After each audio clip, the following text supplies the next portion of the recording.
Roster ಇಂದ ಒಂದು ಸಮುದಾಯ 30 ವರ್ಷ ಯಾವುದೇ ಉದ್ಯೋಗವನ್ನು ಪಡ್ಕೊಳಕ್ ಆಗಲ್ಲ.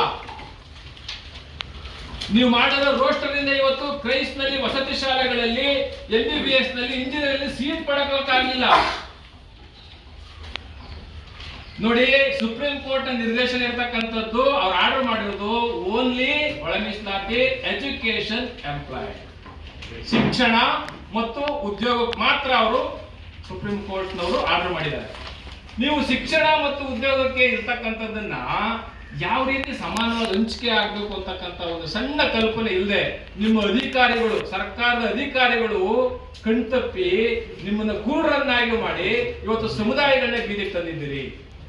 ಇದಕ್ಕೆ ನಿಮ್ಮ ಅಧಿಕಾರಿಗಳ ಕಾರಣ. ಅದಕ್ಕೆ ಸನ್ಮಾನ್ಯ ಮುಖ್ಯಮಂತ್ರಿಗಳನ್ನ ನಾನು ಕೇಳ್ಕೊಳ್ಳೋದು, ಸನ್ಮಾನ್ಯ ಮುಖ್ಯಮಂತ್ರಿಗಳ ರಾಜಕೀಯ ಭವಿಷ್ಯವನ್ನು ಬರೆದಂತ ಜನ ನಾವು, ಬಲಗೈ ಸಮುದಾಯದವರು. ಅವರ ಉಪಚುನಾವಣೆಯಲ್ಲಿ 257 ಓಟ್ಗಳ ಮುಖಾಂತರ ಅವ್ರನ್ನ ಮುಖ್ಯಮಂತ್ರಿ ಮಾಡಿದವರು ನಾವು, ಅವರ ರಾಜಕೀಯ ಭವಿಷ್ಯ ಬರೆದವರು ನಾವು. ನಮಗೇನಾದ್ರೂ ಅನ್ಯಾಯ ಮಾಡಕ್ಕೆ ಕೈ ಹಾಕಿದ್ರೆ ಸನ್ಮಾನ್ಯ ಮುಖ್ಯಮಂತ್ರಿಗಳೇ, ಅದರ ಮಾರನೆಗೆ ನಿಮ್ಮ ಸರ್ಕಾರ ಉಳಿಯಲ್ಲ ಅಂತಕ್ಕಂಥದ್ದನ್ನ ಇಡೀ ರಾಜ್ಯಾದ್ಯಂತ ನಾವು ಎಲ್ಲಾ ಪತ್ರಿಕಾ ಮಾಧ್ಯಮದಲ್ಲಿ ಹೇಳಿದ್ದೇವೆ. ಯಾಕೆಂದ್ರೆ ಸಚಿವ ಸಂಪುಟದಲ್ಲಿ ಇರ್ತಕ್ಕಂಥವ್ರು ಎರಡು ಸಮುದಾಯದ ಬಹಳ ದಿಗ್ಗಜರಿದ್ದಾರೆ ಅಲ್ಲಿ ಸಚಿವ ಸಂಪುಟದಲ್ಲಿ. ಆ ಸಚಿವ ಸಂಪುಟದಲ್ಲಿ ಅವರಿದ್ರೂ ಸಹ ನೀವು ಒಂದು ಸಮುದಾಯವನ್ನು ಕುಗ್ಗಿಸ್ತಕ್ಕಂಥದ್ದು, ಒಂದು ಸಮುದಾಯಕ್ಕೆ ಎಣ್ಣೆ, ಒಂದು ಸಮುದಾಯಕ್ಕೆ ನೀವು ವಿಷವನ್ನು ಇರ್ತಕ್ಕಂಥ ಕೆಲಸ ಹೆಂಗ್ ಮಾಡ್ತೀರಿ? ಒಂದು ಕಣ್ಣಿಗೆ ಸುಣ್ಣ, ಒಂದು ಕಣ್ಣಿಗೆ ಬೆಣ್ಣೆ. ನಂತರ ಕೇಳದಂತೆ ನಾವು ಹೇಳ್ತೀವಿ. ಜೊತೆಗೆ ಈ ರೋಸ್ಟರ್ ಬಿಂದಿನಲ್ಲಿ ಏನು ಸಮಸ್ಯೆ ಆಗಿದೆ ಅದನ್ನ ಪರಿಹರಿಸಬೇಕು. ರೋಸ್ಟರ್ ಬಿಂದು ಸಮಸ್ಯೆಯನ್ನು ನಾವು ಕಂಪ್ಲೀಟ್ ತಜ್ಞರ ಸಮಿತಿನ ನೇಮಕ ಮಾಡಿ, ತಜ್ಞರಂದ್ರೆ ಯಾರು? DPR secretary, principal secretary, social welfare secretary, ನೀವು ಕೂತ್ಕೊಂಡು ಯಾವ ಸಮುದಾಯಕ್ಕೂ ಅನ್ಯಾಯ ಆಗಬಾರ್ದು. ರೋಸ್ಟರ್ ಅಲ್ಲಿ ಉದ್ಯೋಗದಲ್ಲಾಗ್ಲಿ, ಶಿಕ್ಷಣದಲ್ಲಾಗ್ಲಿ ಯಾರಿಗೂ ಅನ್ಯಾಯ ಆಗಬಾರ್ದು, ಯಾರಿಗೂ ತಾರತಮ್ಯ ಮಾಡಬಾರ್ದು. ಆ ರೀತಿಯಲ್ಲಿ ಸರ್ಕಾರ ಒಂದು ಕ್ರಮವನ್ನು ತಗೋಬೇಕು. ಸರ್ಕಾರ ಯಾರಿಗೂ ಸಹ ಅನ್ಯಾಯ ಮಾಡ್ತಕ್ಕಂಥ ಕೆಲಸಕ್ಕೆ ಹೋಗಬಾರ್ದು ಅನ್ನೋ ಕಾರಣಕ್ಕೆ ಅದರ ಜೊತೆಯಲ್ಲಿ 25ನೇ ತಾರೀಕು ಸ್ವತಂತ್ರ ಉದ್ಯಾನವನದಲ್ಲಿ ಒಂದು ಬೃಹತ್ ಪ್ರತಿಭಟನೆಯನ್ನು ಯಾಕೆ ಹಮ್ಮಿಕೊಳ್ತಾ ಇದೀವಿ ಅಂದ್ರೆ, ಸರ್ಕಾರಕ್ಕೊಂದು ಎಚ್ಚರಿಕೆ ಕೊಡಬೇಕು. ಸರ್ಕಾರ ಯಾವಾಗಲೂ ಜಾಗೃತವಾಗಿದ್ರೆ ಸಮುದಾಯ, ಸರ್ಕಾರ ಜಾಗೃತ ಇರ್ತದೆ. ಇಲ್ಲ ಅಂದ್ರೆ ಸರ್ಕಾರ ಇದೇ ತರ ಈ ಶೋಷಿತ ಸಮುದಾಯಗಳನ್ನ ಹಕ್ಕು ಮತ್ತು ಅಧಿಕಾರದಿಂದ ದೂರ ಇಟ್ಬಿಡ್ತಾವ.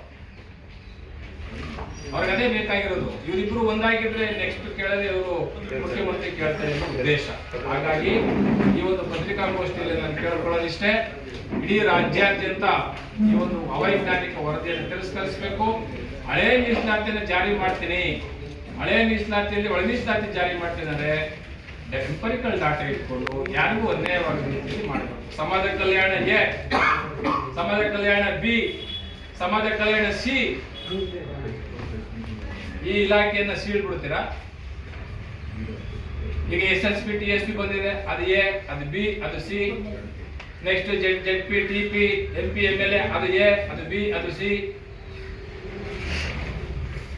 ಅಂಬೇಡ್ಕರ್ ಸಾಹೇಬ್ರು ಒಗ್ಗಟ್ಟಾದ್ರೆ ಉಳಿತೀರಿ, ವಿಭಜನೆ ಆದ್ರೆ ಸಾಯ್ತೀರಿ ಅಂತ ಹೇಳಿದ್ದಾರೆ.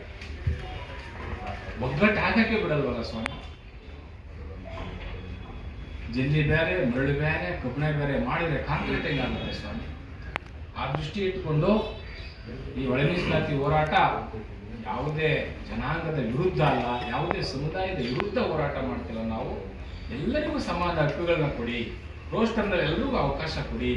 ಈ ಅವೈಜ್ಞಾನಿಕ ವರದಿಯನ್ನು ತಿರಸ್ಕರಿಸಿ. ಮುಂದಿನ ಸೆನ್ಸಸ್ ಬರುತ್ತೆ, ಅಲ್ಲಿವರೆಗೂ ಸ್ವಲ್ಪ ದುಡುಕಬೇಡಿ, ಯಾವುದೇ ಸಮುದಾಯಕ್ಕೆ ಅನ್ಯಾಯ ಮಾಡಬೇಡಿ. ಯಾವುದೇ ಸಮುದಾಯವನ್ನ, ಕಟ್ಟಕಡೆಯ ಸಮುದಾಯವನ್ನ ನೀವು ತಿರಸ್ಕಾರ ಭಾವದಿಂದ ನೋಡಬೇಡಿ ಅಂತಕ್ಕಂಥ ಉದ್ದೇಶ ಇಟ್ಕೊಂಡು ಇವತ್ತು ಮಾಧ್ಯಮ ಗೋಷ್ಠಿಯನ್ನು ಮಾಡ್ತಾ ಇದ್ದೀವಿ.